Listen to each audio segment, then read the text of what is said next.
Hello, আমি advocate Piarul ইসলাম বলছি। আমি এখন ওই রাজারহাটের ভিতরে একটা ফাঁকা জায়গায় ঝিলের মধ্যে আছি।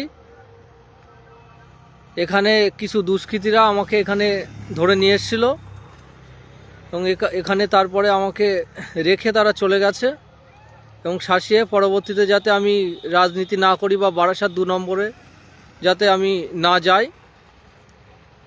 বারাসাত আমার তো মনে হয় বারাসাত 2 নম্বরের যে ব্লক সভাপতি আছে মণি এবং শাসনের নেতা ওনারাও জড়িত আছে, যে শাসনের দায়িত্ব আছে আপনার জিয়াউল।